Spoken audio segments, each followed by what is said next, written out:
Salut à toutes et à tous, c'est Joshua de la chaîne YouTube Joshua 90. Et aujourd'hui on se retrouve pour la partie 2 de Parlons Film avec Mister Wu. Bon visionnage. Petit rappel, les propos de Mister Wu restent ses propos. J'espère que vous allez le respecter, tout comme moi je le respecte même si je suis pas toujours d'accord avec lui. Merci de m'avoir écouté et bon visionnage. Donc voilà, Mister Wu est de retour avec Joshua 90. Comment ça va, Mister Wu? Ça va. Ici, on va vous parler encore de trois autres films. C'est Les aventures de Zack et Krista dans la forêt tropicale de Ferngully, titre original de Ferngully de Last Rainforest. Alors, je te laisse commencer si tu as des souvenirs, et si pas, ben, je vais expliquer le résumé. Non, puisque j'ai pas vu le film. T'as pas vu? Il me semblait que tu avais vu, que tu m'avais dit juste avant. Ou alors tu parlais d'un autre. Non, j'ai jamais vu. Je t'ai dit que j'ai vu Voyage de Chihiro. C'est l'autre film. C'est celui-là avec je sais plus quoi là. Le film avec la chauve-souris. Ah, mais c'est celui-là, Les aventures de Zack et Krista. Ah, C'est celui-là avec la chauve-souris. je connaissais pas le titre en fait. Désolé. Ok. Donc oui, du coup, ben en fait le problème c'est que j'ai plus souvenir vraiment du truc à part l'histoire de Goudron. Il faudra que tu commences toi pour que je me remémore des choses.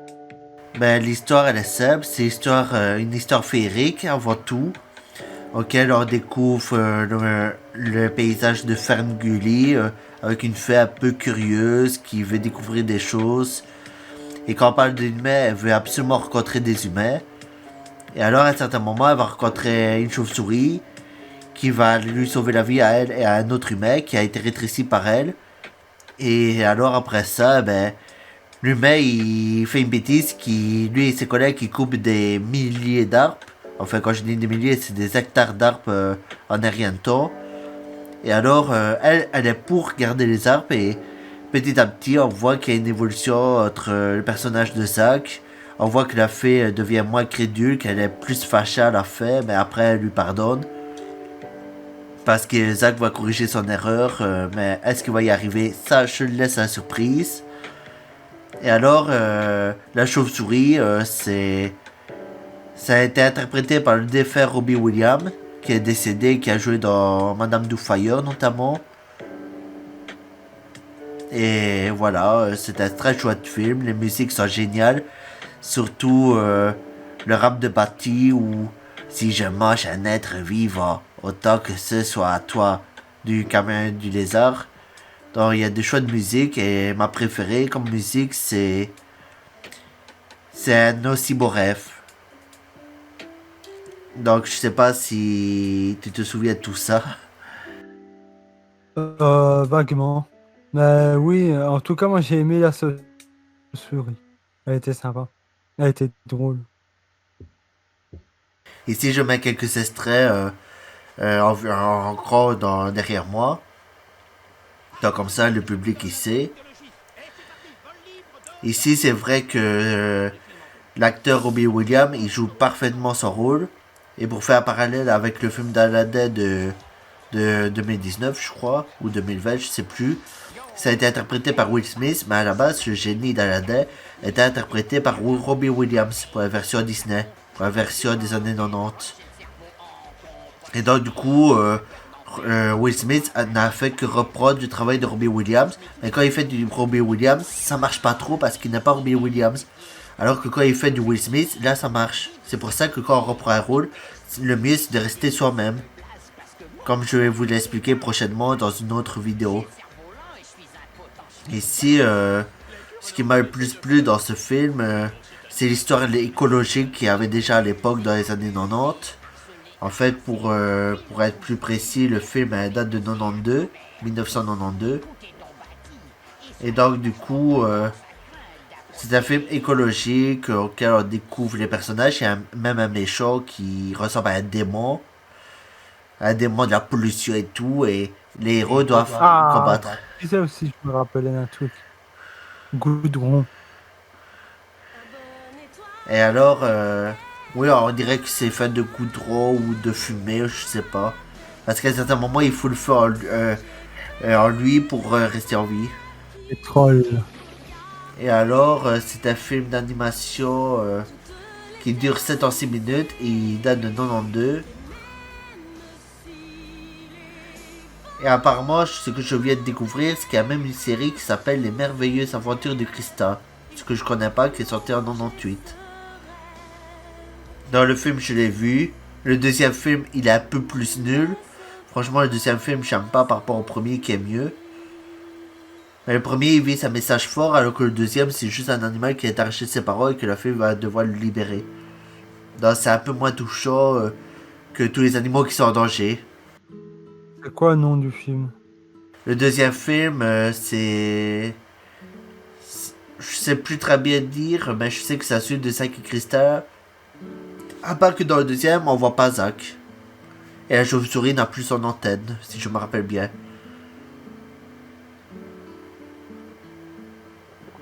Ouais, il y a un film que j'ai bien aimé, je sais plus le nom non plus.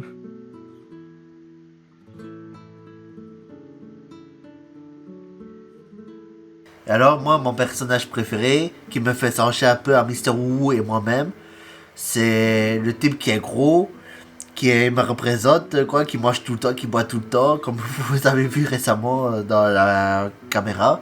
Et alors, Mister Wu, et alors, Mister Wu, il est du genre à dire, après que je dis, elle peut avaler n'importe quoi sa machine. Et Mister Wu, il répond, comme toi. Et moi, je l'attrape par le cou et je lui dis, je te préviens de te dire que tu vis dangereusement. Ça, c'est un extrait que je me compare avec ce film-là, Les Aventures de Zack et Krista, dans la forêt tropicale de Fergully, qui aurait été s'intitule de Last Rainforest. Fergully de Last Rainforest, je reprends, parce que j'ai oublié le mot Fergully avant. Mais je risque rien. Je suis un petit tchoum tchoum. Je croyais que t'allais dire je suis un petit nuage comme dans Scars 3. Aussi, un joli nuage blanc. Un joli petit nuage blanc. Il y a de l'orage dans l'air. Un petit nuage tout. Tout doux mania. Et alors, je sais pas si t'as d'autres choses à dire sur ce film. Non. Non. On dirait Mario. Non. Non. Eh ben ok. Si tu veux, on passe au suivant. Pour le suivant, on va parler d'un que tu connais aussi. C'est Black Mirror, la série. Mhm. Voilà. Donc, il était une fois. Enfin, merci. J'espère que vous avez apprécié. Non, c'est nul comme running gag. C'est Black Mirror, quoi. Qu'est-ce qu'on pourrait Attends, parce que j'ai des trucs qui se passent. Pourquoi j'ai des machins qui apparaissent? J'étais piraté. Black Mirror, c'est pas mal. C'est sur Netflix. C'est Netflix qui le crée, qui est le créateur et le producteur de celui-ci. Et du coup, ce qui est bien, c'est que j'ai trouvé toute la saison intéressante et sympa. La première, elle est pas mal, avec la fille qui note, avec cette histoire de notes sur 5. C'était assez ouf. C'était pas mal, j'ai bien trouvé. Le second, c'était aussi...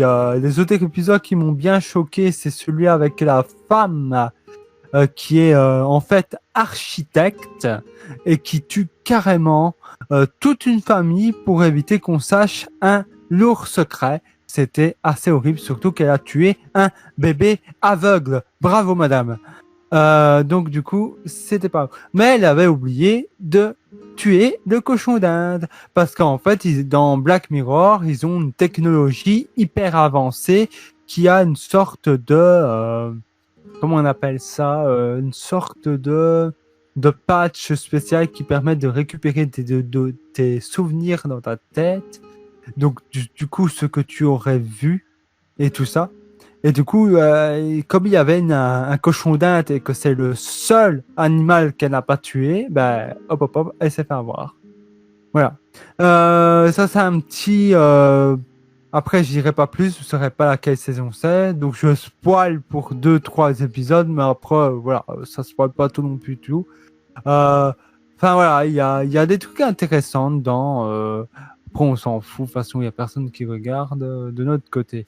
Du coup, oui, vous avez plusieurs histoires intéressantes. Comme avec le mec qui se fait chier, tu sais. Comme avec le monsieur un peu qui perd sa femme et qui l'envoie dans sa tête, une histoire comme ça. Tous des trucs comme ça. En tout cas, en bref, c'est une bonne série à se mater sur Netflix uniquement. Voilà. Ben moi, j'en ai entendu parler via certains youtubeurs, comme par exemple le roi des rats qui avait fait un reportage sur la Chine. Et en faisant un reportage sur la Chine, ben, le roi des rats, que vous trouverez en lien tous les infos en description, et aussi là.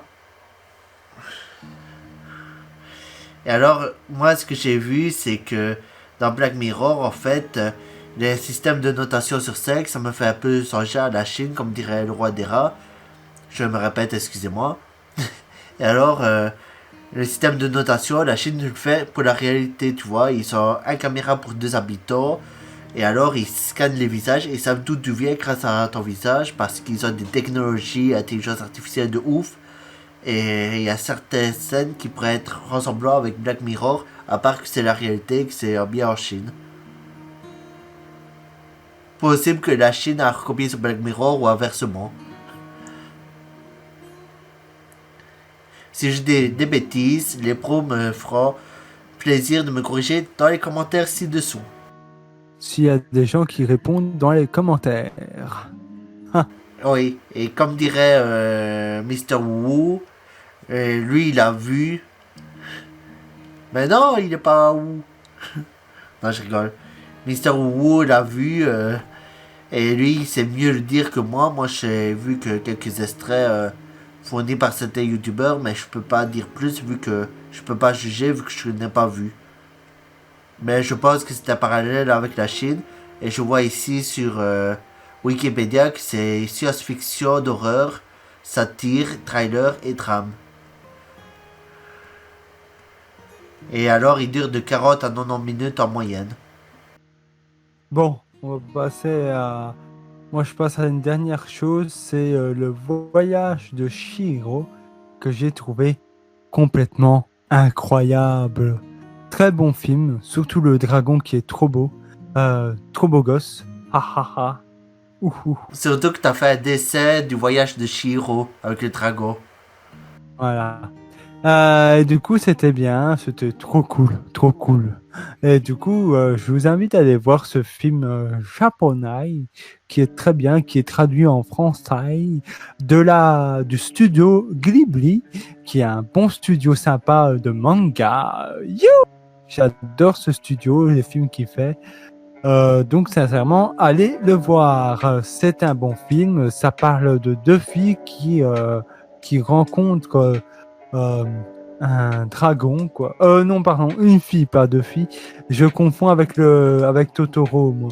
Parce qu'il y a aussi Totoro, bien sûr, qui est bien. Là, c'est deux filles qui rencontrent tout simplement un Totoro, quoi, un esprit et tout ça. Mais là, on parle plutôt d'esprit de l'eau, donc le dragon.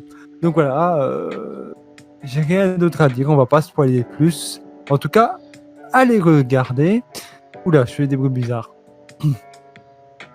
C'est parce que je suis au bout de moi. Non, je crois plutôt que tu commences à cracher des flammes. On va saucissonner un Mr. Wu. Chouchoumez-le. On va te choumer. Je vais te saucissonner. Je vais te saucissonner. Pussycat, attaque griffe et ventreuse. Et où FB? Pussycat, attaque griffe et ventreuse. La secte Chum Chum Mania. Oui, oui, si. Tout de suite. Maintenant.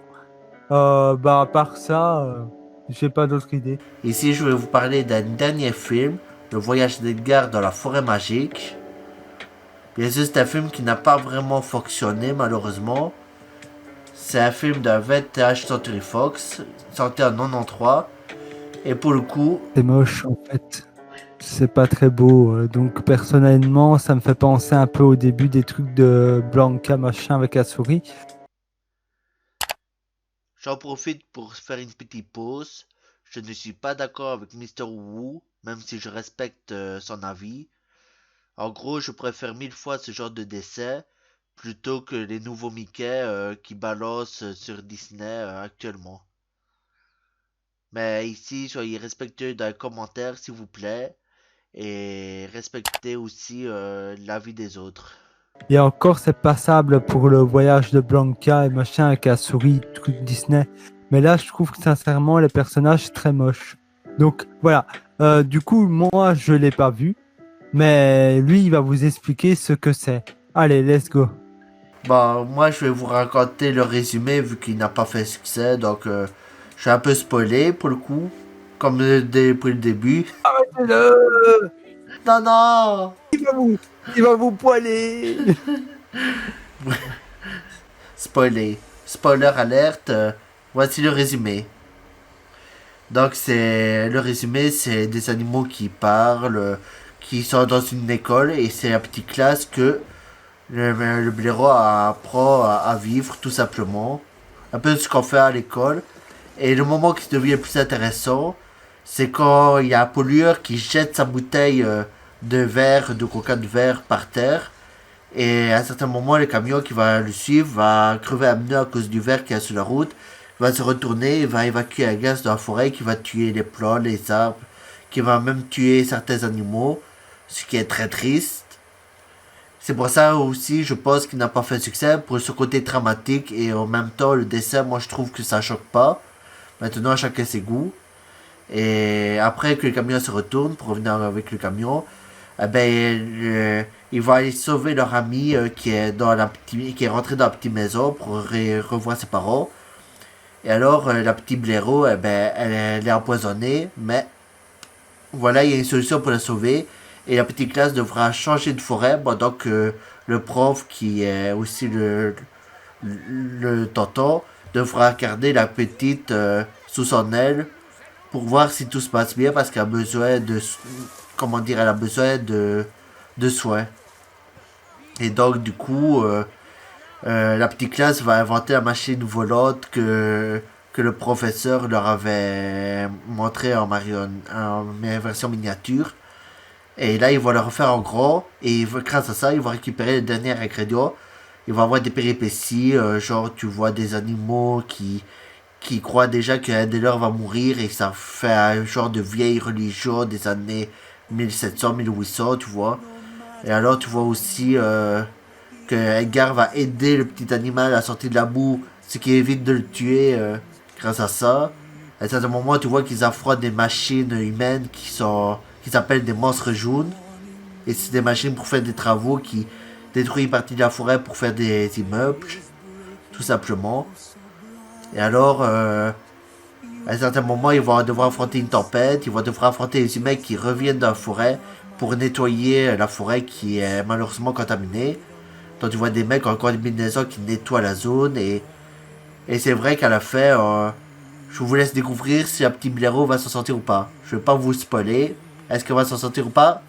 Votez dans l'onglet communauté ou dans les commentaires. Alors, qu'est-ce que tu en as pensé de mon résumé, Mister Wu? Est-ce que ça te donne envie de le voir en voyant les dessins que je t'ai montrés? Non. Pas forcément. J'aime pas la gueule des personnages. Je suis pas fan, donc ça m'intéresse pas plus que ça. Mais comme j'ai compris, c'est ah que je pleure, ah que je pleure. Ben ouais, tout simplement, c'est dramatique. Voilà. C'est dramatique, tout simplement.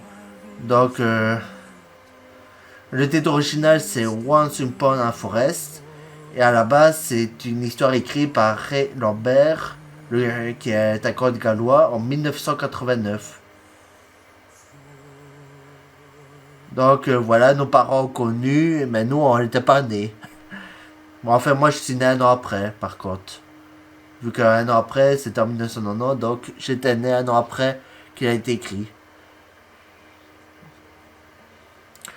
Donc voilà, il y a une musique qui est très triste et Please wake up, un truc comme ça, et traduit en français, ça veut dire s'il te plaît, réveille-toi. C'est ce qu'il chante à sa nièce qui est malheureusement empoisonnée, qui est couchée dans son lit. Quand on l'écoute en version originale, ça donne bien, mais en version française, je suis sûr que ça donnerait pas aussi bien, pour le coup. Donc voilà, voilà. Ici, je vous dis à très bientôt avec Mister Wu pour d'autres vidéos. À toi, Mister Wu, pour le mot de la fin. Et je vous dis à bientôt. Ouf.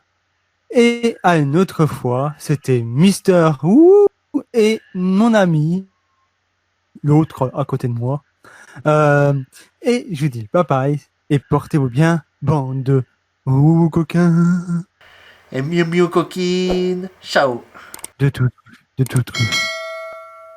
Trop cool, trop cool.